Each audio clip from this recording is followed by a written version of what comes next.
majestade estão diante dele, força e formosura no seu santuário.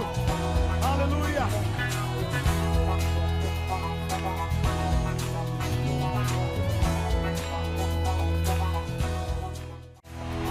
Glória e majestade estão diante dele, força e formosura no seu santuário.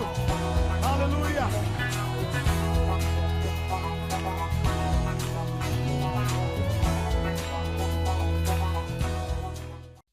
2 Coríntios capítulo 8, versículo 8 e 9. Quem encontrou?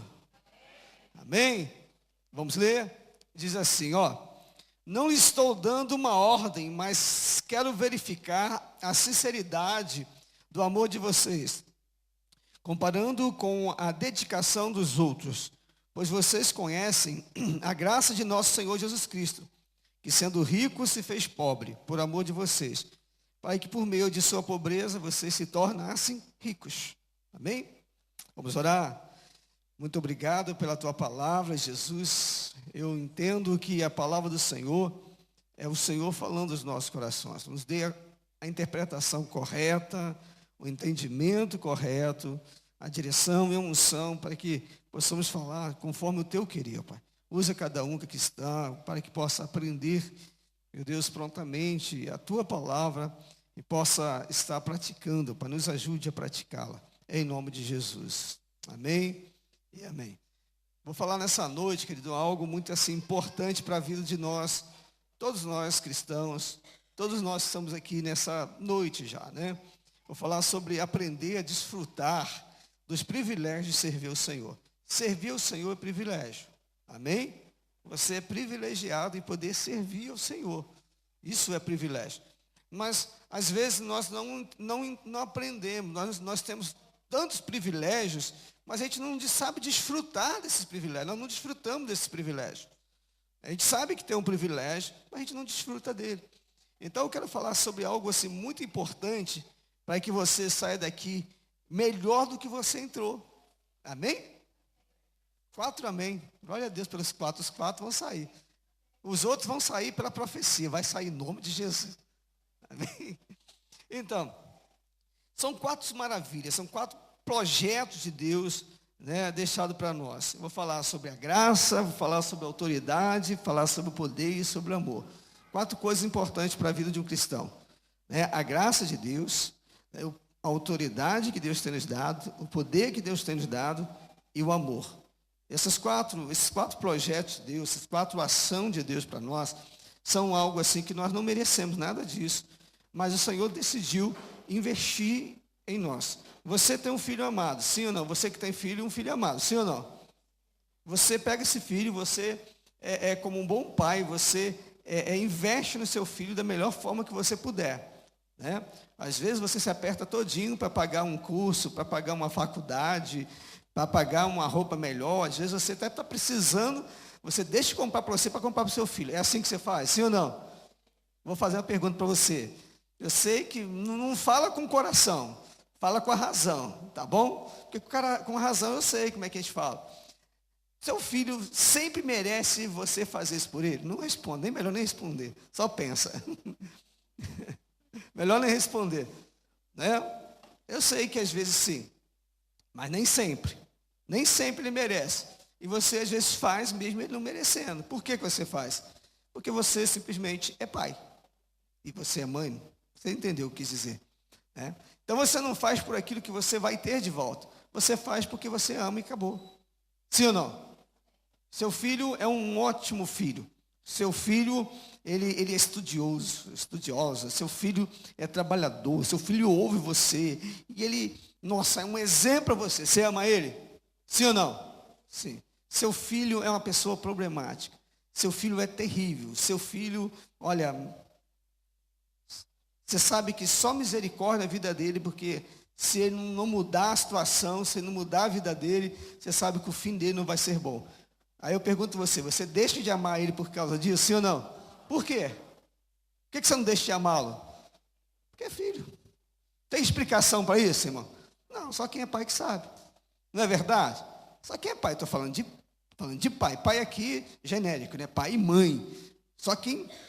Aí tem um texto da Bíblia que Jesus fala assim: poderá uma mãe esquecer de um filho que amamentou, que carregou no seu ventre, que amamentou, que criou? Pode a mãe esquecer de um filho? Aí o Senhor disse assim, olha, mesmo que isto venha a acontecer, o que... Bom, se tratando dos nossos dias, infelizmente a gente está vendo acontecer, é ou não é? Se tratando do nosso... Se falasse isso há uns 5 anos atrás, de cara, e falar assim, não, imagina. Hoje, infelizmente, a gente está vendo isso acontecer. Mas, quando se trata de mãe, não acontece. Né? Mas Jesus fala assim, mesmo que... Olha como é que Deus é tremendo. Deus, 2000 anos, já sabia que ia acontecer aqui hoje. Ele disse assim, mesmo que isso venha acontecer, eu jamais esquecerei de vocês. Olha que amor esse. Então, a questão é que Deus tem muita coisa reservada para nós. Nós precisamos aprender a desfrutar desse amor. Precisamos desfrutar de tudo isso que Deus tem falado para nós. De toda essa causa, de toda essa bênção. Né? Desfrutar desses privilégios. Vou chamar isso de privilégio. Por que é privilégio? O primeiro privilégio que eu quero descartar, eu quero trazer aqui, que eu quero falar aqui, destacar, né? É sobre a graça. A graça é um privilégio. A graça é um privilégio. Primeiro, se tratando de graça, você sabe que graça é um favor imerecido. Todo mundo sabe disso, amém ou não amém? Quando alguém pergunta para você, o que é graça? O que você responde para ele? Graça é um favor imerecido. O que é isso? Não, é um favor que alguém fez por mim e eu não mereço. Pronto, isso é graça. Amém? Isso é graça. Aí Efésios capítulo 2, versículo 8 e 9. Efésios 2, 8 e 9 diz assim, ó. Você é salvo porque você é perfeito. Você é salvo porque você dá esmola. Você é salvo porque você é dizimista. Não, você é salvo porque vai à igreja todo domingo. Você é salvo porque você é isso que está escrito. Porque você jejua todos os dias. Porque ora todo dia. É por isso que você é salvo, irmão? Sim ou não? Não. Não é isso que está escrito lá. Lá diz, vocês são salvos pela graça. Por meio da fé. E isso não vem de vocês. Não é porque você é bom. Isso é uma dádiva. Isso é dom de Deus. Não é pelas suas obras, para que você não venha se gloriar e dizer assim, não, eu vou ser salvo porque eu sou bom. Aquela pessoa que levanta hoje e fala assim, não, hoje eu tenho que fazer uma obra de caridade. Por que você tem que fazer uma obra de caridade? Não, eu tenho que fazer uma obra de caridade para me ser salvo. Não, aí você está fazendo tudo errado. Nós fazemos a caridade, não é para ser salvo, nós fazemos porque nós já somos salvos. É uma questão de agradecimento, não é questão de conquista, é diferente. Uma coisa é, não, eu vou dar isso aqui para me conquistar algo daquela pessoa. Então, é um interesse. Tem gente que vem para a igreja por causa de interesse. Deus é tão bom que aceita esse camarada e essa pessoa, né? A graça é tão maravilhosa. Mas quando você vai dar algo para ter outra coisa em troca, é um jogo de interesse. Mas quando você dá algo como um presente, sem intenção nenhuma de receber, só uma questão de agradecimento, na verdade, é o que o Senhor falou que fez por nós. Né? Tudo que nós fazemos é por causa disso. Não é para conquistar, não é por questão da graça. Então, a graça vem de uma palavra chamada charis. Isso quer dizer assim, ó, boa vontade, isso quer dizer amável, isso quer dizer bondade, isso quer dizer um favor. A graça é um favor de Deus para nós. Então, graça é algo que você precisa tomar posse dessa bondade divina. Você precisa tomar posse dessa bondade. Por quê? Jesus pagou as nossas dívidas espirituais. Que fique claro que nossas dívidas espirituais. As materiais você se converte, tem que continuar pagando, amém? Ou seja, a graça que faz com que nós continuamos, ou prossigamos na caminhada, é graça. O que é graça? A graça tem gente que não entende, mas é ignorância, né? Ignorância que eu digo, ignorância é falta de conhecimento, tá? Pessoa ignorante por não ter o conhecimento. Tem gente que fala assim, nossa, mas aquela pessoa lá, ela era uma pessoa muito má.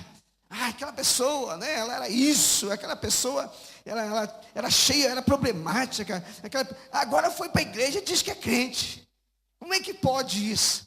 Ô irmão, se a igreja não for para mudar pessoas, então para que serve a igreja? Se a igreja for só para a pessoa certinha, boazinha, vamos fechar a porta, irmão. Que provavelmente vai ficar você aqui, olhe lá. Que os restos vai tudo embora. Sim ou não? Porque nós não somos merecedores, querido. Então a gente precisa olhar com o olhar da graça. E a graça de Deus também é a graça que perdoa. O que é a graça que perdoa? É aquela graça que a pessoa, ela foi e ela seguia o caminho, ou tinha o conhecimento ou não. E no longo da sua trajetória, ela se perdeu, ela pecou, ela se afastou, ela errou. O que é o pecado? Errar o alvo, afastar de Deus. O que é pecado? É transgressão da lei. O que é pecado? É agir errado. Na verdade, todos nós pecamos. 1 João fala isso. Nós pecamos. Mas a Bíblia fala que aquele que serve o Senhor, ele não vive na prática do pecado. Nós somos cobertos com o sangue de Jesus. Então, irmão, preste atenção. A graça de Deus para você não é porque você é bom. Não é porque você merece. É porque Deus decidiu te amar a ponto de perdoar você e está sempre pronto para perdoar. Amém? Então, olha só, querido. Às vezes nós sabemos da graça, mas nós não nos apropriamos da graça. A gente quer mudar pela nossa força. Não, eu errei. Tem gente que erra pelo fato dele ter errado, pelo fato dele ter caído, pelo fato de ter pecado, ele não se perdoa. Você conhece alguém assim? Sim ou não? Tem gente que não se perdoa porque um dia errou. Tem gente que não se perdoa porque um dia ele não se perdoa. Deus já perdoou, a igreja já perdoou, mas ele não. Por que ele não se perdoou? Porque ele se cobra. Por que ele se cobra? Porque ele quer ser perfeito, só que você não é perfeito. Agora, obviamente que a gente precisa pensar sobre um aspecto da salvação. Porque quem é salvo, ele não quer viver no pecado. Então, o pecado para a vida de um cristão é realmente uma tragédia. Não é um acidente só, não, é uma tragédia. O pecado, ele dói. E graças a Deus porque dói. Porque o dia que você pecar e não doer mais em você, irmãos, é porque tem alguma coisa que está fora de um contexto. Porque o pecado, ele dói. Nós sabemos que nós erramos, que nós pecamos. Agora, o fato de ser uma tragédia e o fato de doer, a gente não quer viver no pecado, a gente não quer pecar. Por isso nós estamos lutando todo dia para servir o Senhor, para amar o Senhor e fugindo do pecado. Agora, aquele que pecou, quando nós pecamos, existe a graça.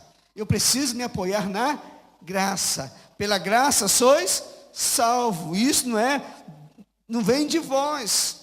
Isso não vem de vós, isso é dom de Deus. Ou seja, não é você, pastor, eu pequei, eu vou jejuar 40 dias para Deus me perdoar. Não adianta, irmão. Você não vai comprar seu perdão. Não, eu vou jejuar para me fortalecer, para me voltar a ter intimidade. Tudo bem, aí é objetivo isso. Amém. Não, eu vou orar mais, me firmar mais. Sim, claro. Não, eu vou fazer penitência, eu vou para o monte todos os dias, eu vou jejuar todos os dias para Deus perdoar. Não, irmãos. Não é isso que vai fazer Deus perdoar você. Deus já perdoou a partir do momento que você confessou e deixou e se arrependeu. É arrependimento. Não, Senhor, não quero mais ficar. Aí eu me arrependo daquilo, eu choro diante do Senhor, peço perdão e Deus te dá condições. Não, agora eu vou me fortalecer para mim não cair de novo. Então eu vou orar, eu vou jejuar mais. Amém. Aí está certo. Mas é o foco, é o objetivo. Amém? Então o primeiro presente de Deus para mim e para você hoje se chama graça. Amém? Debaixo da graça, todos nós que estamos aqui temos direito à salvação. Falando de graça, todos nós que estamos aqui temos direito de restauração. Falando da graça, todos nós que estamos aqui temos direito de recomeço. Falando de graça, querido, Deus está e quer perdoar os nossos pecados. E hoje é dia de Deus trabalhar conosco, perdoando o nosso pecado. Amém? Amém. Segunda coisa, segundo privilégio de Deus para nós, se chama autoridade. Podemos colocar junto a autoridade e poder, mas vou falar de forma separada para você entender. Quando Deus fala em Mateus capítulo 10, versículo 1, o Senhor chama os seus discípulos, estava liberando os seus discípulos para saírem, para pregar o Evangelho. E quando o Senhor vai chamar os discípulos, Ele disse assim, olha, deu-lhes autoridade. Alguma Bíblia, alguma tradução, até está escrito poder aí. Mas a palavra aí é exousia. A palavra exousia tem a ver com autoridade. Poder é dínamos. Então, o certo no grego aí é exousia. Ou seja, Deus lhe deu exousia. Deus lhe deu autoridade. Autoridade para expulsar. espíritos imundos e curar todas as doenças e enfermidades. Amém? Deus deu autoridade para quê? Para expulsar espíritos imundos, para curar todas as doenças e enfermidades. Deus deu a autoridade. Essa autoridade, essa exousia que o Senhor deu é lição ou permissão, ou força, ou capacitação, ou competência, ou liberdade. No dicionário Strong, ele fala sobre isso, ele traz essa definição sobre a autoridade. Ou seja, Deus deu aos seus discípulos permissão. Por que Deus deu permissão aos seus discípulos? Porque o poder e a autoridade pertencem ao Deus, ao nosso Deus. Amém? E Ele nos deu esse privilégio. Qual é o privilégio que Deus deu para você, igreja, para nós, igreja? O privilégio de termos autoridade. Então, a autoridade não é só para o apóstolo, para o bispo, para o pastor, para o padre. Não. A autoridade Deus deu para todos os discípulos. Todos nós temos autoridade. Amém? Então você tem autoridade. Você pensou sobre isso? Nós temos autoridade. Deus deu autoridade aos seus discípulos. Olha o que o Senhor fala para nós em Mateus 16, versículo 19. Ele diz assim, olha, eu lhes darei a chave do reino dos céus. O que vocês ligar na terra será ligado nos céus. E o que vocês desligar na terra será desligado no céu. O que é isso? Autoridade. Deus nos deu autoridade sobre os mundos espirituais. Deus nos deu essa autoridade. Se Deus nos deu a autoridade, Ele diz que todos nós podemos usar essa autoridade contra as ações malignas que vêm sobre a vida de cada um. E vem ação maligna, sim. Salmo 91 fala sobre o quê? 1000 cairão ao teu lado, 10.000 ao teu direito, mas tu não serás atingido. Ele fala sobre potestade que anda na escuridão. Ele fala sobre mortandade que assola o meu dia. O que é isso? São demônios que agem em determinada hora, em determinado tempo. Existem demônios que agem da mesma forma. Esses dias eu estava fazendo um estudo, né, sobre anjos. Estava passando um estudo sobre anjos. E eu nunca tinha me tentado sobre essas coisas. Interessante que eu não sei quantas vezes eu já li a Bíblia. Porque eu li a Bíblia todinha sistematicamente, assim, 1 ou 2 vezes. E agora eu pego um capítulo, pego livros. Pego um livro e leio todo o livro. Então, eu não sei mais quantas vezes eu li a Bíblia. Mas eu nunca tinha me atentado para uma coisa. Quando você pega Apocalipse, por exemplo, você vai ver que Deus dá ordem ao anjo que é responsável pelo vento, ao anjo que é responsável pelas águas. Tem tudo Apocalipse, capítulo 2, capítulo 3, por lá você vai ver isso. Então, da mesma forma que existem anjos de Deus, responsável pelo tempo, pelo vento, pelo fogo, pelas águas, existem também demônios que atuam. Existe demônio e enfermidade. Toda enfermidade é demônio? Não, mas toda enfermidade tem uma ação demoníaca por trás. Agora, existe enfermidade que é de demônio, sim. Existe uma enfermidade que é uma ação demoníaca.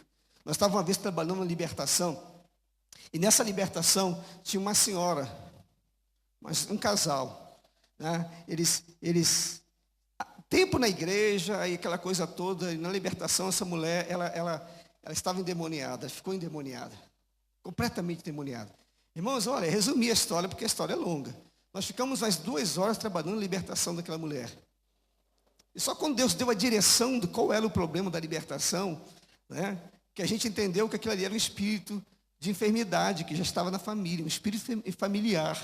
E aquela mulher, depois de muito tempo, o demônio foi embora, e isso foi pela manhã. E à noite, ela foi na igreja e ela falou assim, olha gente, vocês viram o que aconteceu comigo aqui. Todo mundo preocupado com aquela mulher, né? A mulher muito conhecida, era uma advogada da cidade e trazia muita gente para a igreja. E todo mundo estava preocupado com como é que essa mulher, ela falou assim, olha, só que tem uma coisa que eu quero falar para vocês. Ela estava dizendo que tinha uma tia e uma irmã que já tinha morrido com um câncer. E ela já 3 meses estava com uma hemorragia que não parava. E ela já estava indo no médico fazer tratamento, que ela sabia que o negócio era grave. 3 meses direto com hemorragia. Depois daquela manhã, depois que ela foi liberta ali, ela foi curada e acabou a hemorragia. Na hora. O que é isso? É um demônio. Agora, por que essa mulher foi liberta? Porque Deus deu, não para mim, Deus deu para nós a autoridade sobre o espírito maligno. Amém, querido? Então, quando você vê uma assombração chegando na sua casa, tem gente bem assombração, né? O que você faz? Chama o pastor. Não, irmão, não faz, chama o pastor. Você tem autoridade para repreender em nome de Jesus, mano. E vai sair em nome de Jesus. Ah, não vai? Vai sair em nome de Jesus. Deus nos deu autoridade. Você precisa pegar as autoridades do Senhor, né? Não só contra o espírito maligno, mas Deus também deu autoridade para curar os enfermos. Então eu acredito, querido, que essa autoridade de Deus é para ser usada hoje. Hoje alguém perto de você vai ser liberto, alguém perto de você vai ser curado, em nome de Jesus. Hoje é de cura. Quantos entendem assim? Quantos acreditam nisso? Amém, querido? Então Deus hoje vai te curar em nome de Jesus. Deus vai te libertar hoje. Por quê? Deus deu autoridade. Deu autoridade para quem? Não falou aqui? A igreja, Mateus 16, 19, eu lhe daria a chave do reino dos céus. O que você ligar na terra, será ligar nos céus. Desligou, vai ser desligado. Então, querido, vai ser ligado e vai ser desligado. Ligado que tem que ser ligado, desligado tem que ser ligado, desligado. Amém? Agora, Lucas capítulo 9, versículo 1. Lucas 9, 1. Jesus reuniu os seus 12 discípulos e deu-lhe poder e autoridade para expulsar todos os demônios e curar doenças. Isso é um grande privilégio para nós, usar o nome de Jesus. Amém? Poder para expulsar no nome de Jesus. João 14, versículo 12, diz assim, digo a verdade, aquele que crê em mim, fará também as obras que tenho realizado. Fará coisa ainda maior. Diga para a pessoa do teu lado, você vai fazer mais do que Jesus fez. Fala para ele. Ele não acreditou não, que cara que fez por você? Eu? Jesus está falando para quem? Para quem que Jesus está falando aqui? Está falando para os seus discípulo. Então basta você ser discípulo de Jesus. Se você for discípulo, por que Jesus falou que nós faríamos obras maiores do que ele fez? Por causa do tempo. Por causa do momento. No tempo de Jesus ele não tinha nem microfone. Ele falava para uma multidão de 5.000 pessoas, 7.000 pessoas. Amém? Quantas pessoas estou falando agora? Ou essa semana? Vai estar sendo filmado aqui. Vai passar segunda-feira, que hora? 9 horas da noite. Se liga lá na TV. Segunda-feira, 9 horas da noite. Está passando em reprise. Quantas pessoas vão ouvir essa mensagem? Quantas pessoas ela ouve a mensagem? Vai sair esse grupo aqui, vai chegar um outro grupo aqui. Quantas pessoas hoje vão passar aqui e vão ouvir a mensagem? Quantas pessoas vão ouvir a mensagem pelas redes sociais? É muita gente que está assistindo. Então a gente consegue, porque a gente tem muito mais condições hoje de tecnologia que Jesus teve naquela época. Só que Jesus não fala só desse evangelho sendo pregado. Jesus fala de milagres. E por que Jesus falou que nós vamos fazer muito mais milagre? Porque Jesus estava com 12. Aqui agora, irmão, tem uns 100 aqui dentro ou mais. Ou seja, tem muito mais gente para fazer muito mais milagre. Então você é um agente de Deus para fazer milagre nessa terra. Amém ou amém? Então vamos fazer, vai acontecer. Olha o que Jesus fala lá em João 14, versículo 13. Eu farei o que vocês pedirem em meu nome, para que o Pai seja glorificado no Filho. Jesus falou que vai fazer. O que vocês pedirem em meu nome, eu farei. Pedir no nome de Jesus, segundo a vontade de Jesus. Então você acha que Deus não quer te curar? Você acha que Deus não quer libertar uma pessoa? Se você quer, você vai ver a glória de Deus. Então, a autoridade já foi dada. Quanto você entendeu? Então, primeiro eu falei sobre a graça. A graça não é porque eu mereço, é porque Deus é bom. Então, todos nós estamos debaixo de uma graça. De perdão, de restauração, de recomeço. Amém? Agora nós temos a autoridade. Depois que eu recebi o perdão pela graça do Senhor, a salvação pela graça do Senhor, agora eu tenho autoridade. Autoridade o quê? O Senhor me deu essa autoridade. Além da autoridade, Ele também nos deu poder. Ele deu autoridade e poder. Lembra que eu falei isso no livro de Lucas, no capítulo 9, versículo 1? Jesus fala sobre isso, sobre dar autoridade. Lucas 9:1. Jesus deu-lhes poder e autoridade, né? Poder e autoridade para expulsar demônio.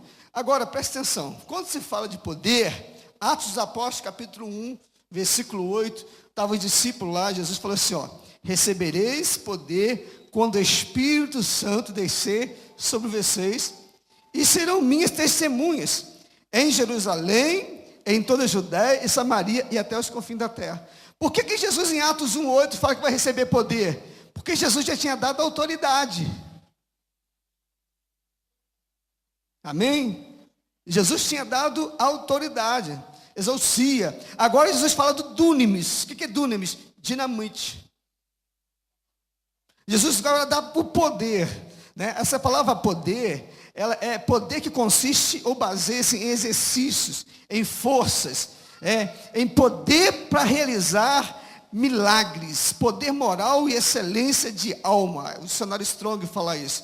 Agora, Jesus, ele fala sobre autoridade e fala sobre poder. Amém? Eu uso aquele exemplo do guarda de trânsito, mas não vou usar esse exemplo de guarda de trânsito hoje não, para não ficar repetitivo. Vou usar outro exemplo. Tá bom? Até para você não pensar que a mensagem é mesmo, porque não é mesmo, é outro. Preste atenção numa coisa. Poder e autoridade de um pai para o filho. Vou continuar no raciocínio de um pai e um filho. Vou usar um exemplo que todo mundo, toda família aqui, ela passa por isso. Por exemplo, você tem um filho.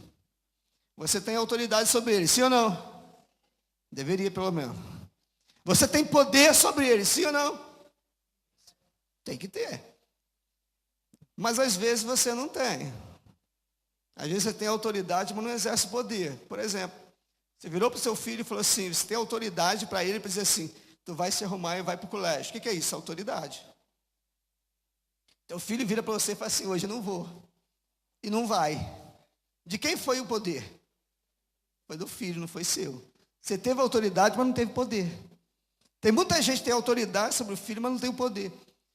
Na autoridade do pai, ele diz assim, olha, você vai fazer isso aqui, você vai arrumar casa, você vai estudar, você vai tomar banho, você vai escovar dente, tudo que a criança tem, né?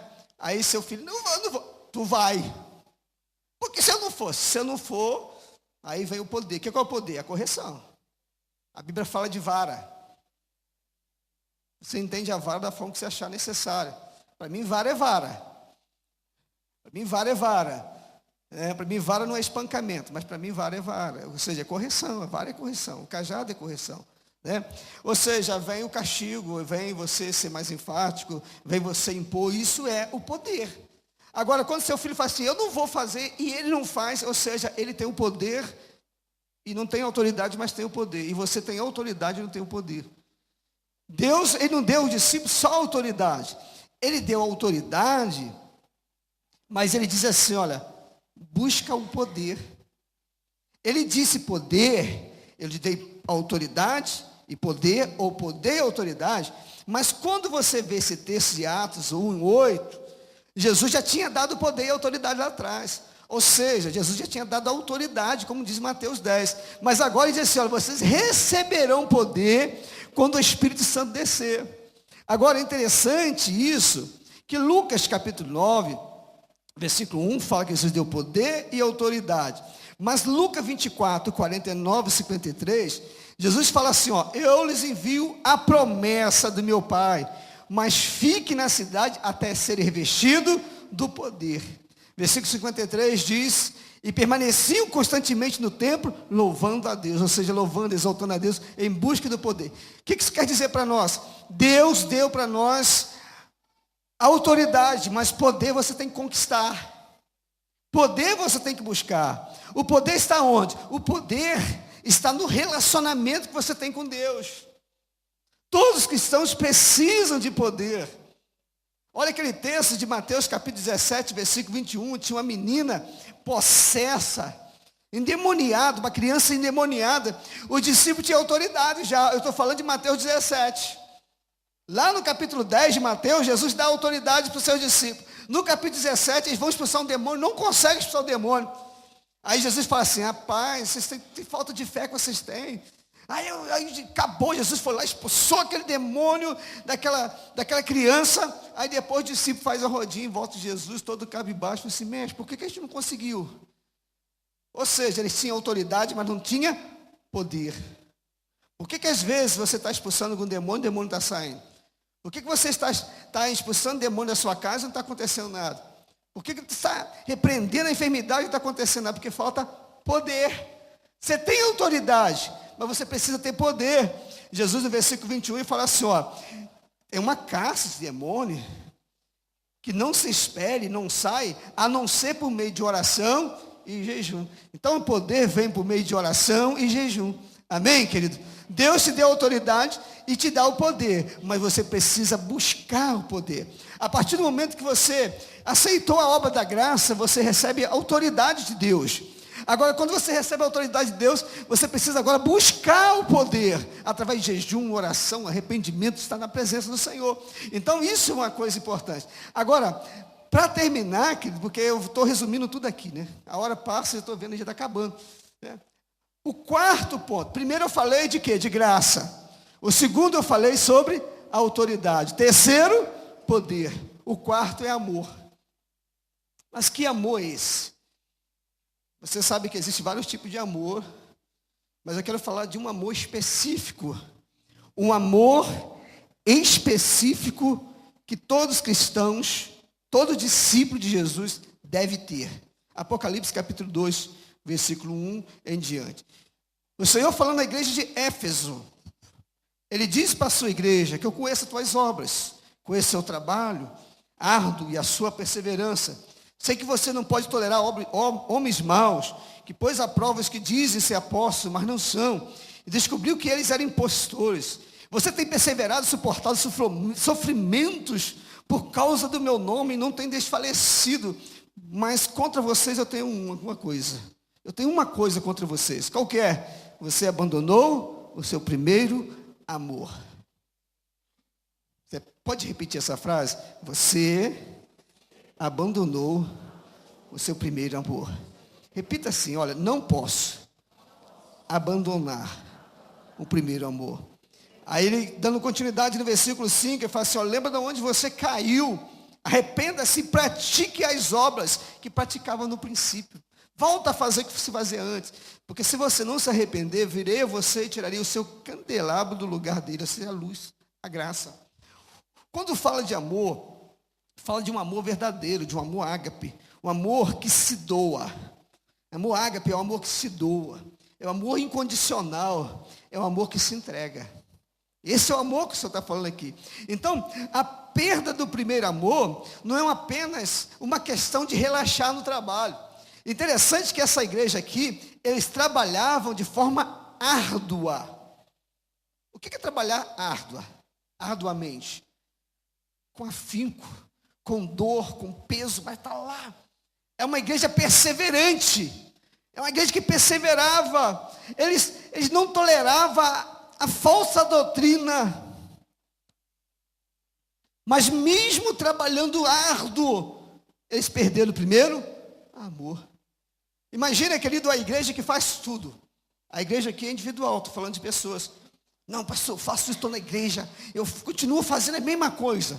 Desde quando eu comecei minha caminhada, eu leio a Bíblia, eu oro, e eu estou na minha célula, eu discipulo, eu evangelizo, eu cuido de pessoas, eu preparo o meu ministério para apresentar o Senhor, e eu estou na rua, estou falando de Jesus.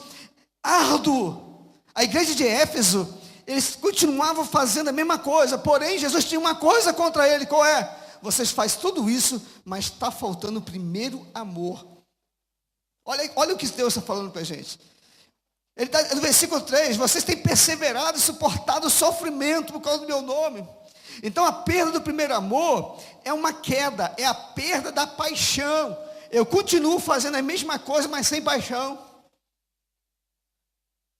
Eu continuo trabalhando, mas sem paixão. Eu continuo pregando, mas sem paixão. Eu continuo cantando, mas sem paixão. Tocando, mas sem paixão. Dançando, mas sem paixão. Intercedendo, mas sem paixão. Discipulando, mas sem paixão. Cuidando do sol, mas sem paixão. Cantando, mas sem paixão. Orando, mas sem paixão. Fazendo o serviço de servo, mas sem paixão. Indo para a célula, mas sem paixão. Vindo para o culto, mas sem paixão. Eu disse, vocês continuam fazendo a mesma coisa, mas eu tenho contra vocês que perdeu o primeiro amor. Então, fazer simplesmente por hábito, por rotina, por medo, por qualquer motivo. Então o Senhor Jesus não está exortando essa igreja por não o amarem mais. Mas o que o Senhor estava falando? Não se tratava de uma ausência completa de amor, pois havia amor. No entanto, o amor deles havia perdido a sua intensidade. Aí, querido, eu tenho que resumir. Por que perdemos o primeiro amor? Por que nós perdemos o primeiro amor? Vamos lá. Muitas coisas contribuem para que o nosso amor pelo Senhor perca a sua intensidade. Primeiro, o pecado.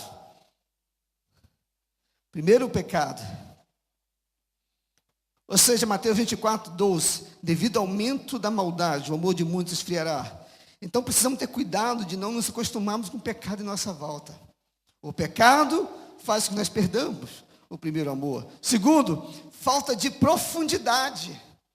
Por que falta de profundidade? Muitos cristãos não têm relacionamento diário com Deus. É só um relacionamento de final de semana, né? Só dos cultos semanais. Terceiro, falta de tratamento. Tem cristãos que simplesmente não querem ser tratados. A palavra entra, mas não deixa tratar. E outra coisa, e o quarto aqui, é a distração. O que faz você perder o primeiro amor? Quarto, a distração. Pessoas estão distraídas com muita coisa. Agora, para resumir aqui, irmãos, Jesus mostra o caminho da restauração. Versículo 5, lembra-se de onde caiu. Ou seja, lembra-te. Por que eu não faço mais com graça? Por que eu estou fazendo as coisas de Deus, mas não tem mesmo aquela vontade de fazer de novo? Provavelmente você não se arrependeu ainda, irmão. Você está convicto que errou, mas não houve arrependimento. Provavelmente. Estou dizendo, não estou afirmando. Há uma probabilidade disso acontecer. É você lembrar. Onde foi que eu perdi aquele... O que aconteceu? O que aconteceu? Lembra-te. Segundo, arrependa-te. Arrependa-te. Não basta termos saudade como as coisas eram anteriormente, irmãos. Você já viu aquela... Vou falar uma coisa com vocês. Tem muita gente que vai assistir e vai ficar bravo comigo. Mas tem umas músicas assim na igreja que a gente canta que eu detesto. Não sei se essa palavra está muito pesada para o seu ouvido. Igreja pequena, onde Deus falava. Então Deus só fala na igreja pequena? Só fala na igrejinha no cantinho de roça? Irmão, acorda para a vida. Deus vai falar com a igreja que se arrepende. Independente de ser uma igreja da roça, ser uma igreja na cidade, se ser uma igreja na favela, ser uma igreja no palácio, aonde tiver. O que Deus quer é um coração quebrantado e contrito. O que Deus está atrás não é um lugar que vai dizer onde Deus vai estar. Não é o que vai dizer, o que vai trair a graça de Deus é um coração que se arrepende. Então Deus quer tratar conosco. Então é arrependimento. Amém? E o terceiro, volta a praticar a prática das primeiras obras. Eu vou fechar para você entender. Primeiro, lembrança. Segundo, arrependimento. Depois, volta a prática da primeira obra, ou seja, volte a trabalhar com toda a sua força, mas não volte a trabalhar só por um posicionamento. Vou trabalhar porque um pastor fica falando, porque senão lhe disseram, não faz não. Enquanto você não se arrepender, mudar no seu coração e dizer, Senhor, eu quero voltar, eu quero ser cheio dessa graça, eu quero de novo. Eu quero voltar ao primeiro amor. Agora, antes disso aí, você tem a graça. Você precisa pegar a graça, abraçar a graça e dizer, Senhor, eu quero perdão. Né? Segundo, você tem autoridade. Autoridade para quê? Para dizer para esse demônio que fica agindo na tua vida e que fica aprisionando você, para Senhor, chega. Acabou. Deus me deu autoridade para cortar aliança com você, para cortar o vínculo com você. Deus te deu autoridade para você desfazer as ações pecaminosas, para você desfazer com isso. Poder agora, poder você vai orar e vai buscar que Deus vai revestir para te dar força para você lutar. E agora você vai fazer tudo isso debaixo de quê? De um amor genuíno, ou seja, voltar à prática do primeiro amor. Deus não diz, igreja, para de trabalhar, não. Olha, vocês trabalham com todo o ardor, com toda a força. Vocês fazem demais, vocês dão sangue, vocês dão suor. Mas tem uma coisa, vocês não estão fazendo isso como o primeiro amor. Eu tenho contra vocês, porque estão fazendo isso só pela religiosidade. Volte, arrependa-te, lembra-te de onde você caiu, arrependa-te e volta a praticar as primeiras obras. Ou seja, volte a fazer tudo de novo, com toda a intensidade que você fazia quando você entregou a vida para Jesus. Você não pode perder o primeiro amor, porque o primeiro amor, irmãos, é um privilégio de Deus para você. Você se lembra quando você entregou a sua vida para Jesus, que você saía pela cidade, e aonde você estava, você falava de Jesus? Ah, mas isso é porque é novo convertido assim mesmo. Não, porque o novo convertido, a maioria deles estão no primeiro amor. A questão é que vem o tempo, e a gente sai da palavra, e não se arrepende, e a gente perde o primeiro amor. Aí Deus diz assim, volte lá. Eu quero fechar aqui e concluir, irmãos, dizendo para você que você precisa voltar ao lugar que Deus quer que você esteja. Você precisa voltar à prática do primeiro amor. Hoje eu quero orar com você que está enfermo, para você que se sente oprimido, para você que se sente assim, pastor, eu preciso voltar ao primeiro amor. Eu preciso, irmão, não adianta fugir, irmão. A gente tem que encarar o negócio. A gente não tem que ter medo, a gente não tem que ter vergonha. A gente não tem que encarar, eu tenho que assumir. Não é virar as costas. Tem gente que vira as costas. Tem gente, não vou não, estou com vergonha, estou com medo. Você tem que assumir que você precisa ser renovado, que você precisa de novo buscar o poder de Deus, que você precisa de novo ser tratado por Deus. Você precisa voltar ao primeiro amor, porque Deus falou com a igreja de Éfeso, olha, eu tenho contra vocês. E ele diz assim, se você não se arrepender, eu vou te riscar, eu vou apagar o seu candeeiro, ou seja, a graça vai perder em você. E nós não podemos deixar que isso se perca em nós, que perca a alegria da salvação em nosso coração, é isso que está falando. Nós não podemos, mas precisamos ser renovados todo dia, amém, queridos? Vamos orar em nome de Jesus, a hora já passou. Eu quero que você se coloque em pé, você que pode se colocar em pé. Eu quero orar com você em nome de Jesus. Glória e majestade estão diante dele, força e formosura no seu santuário, aleluia.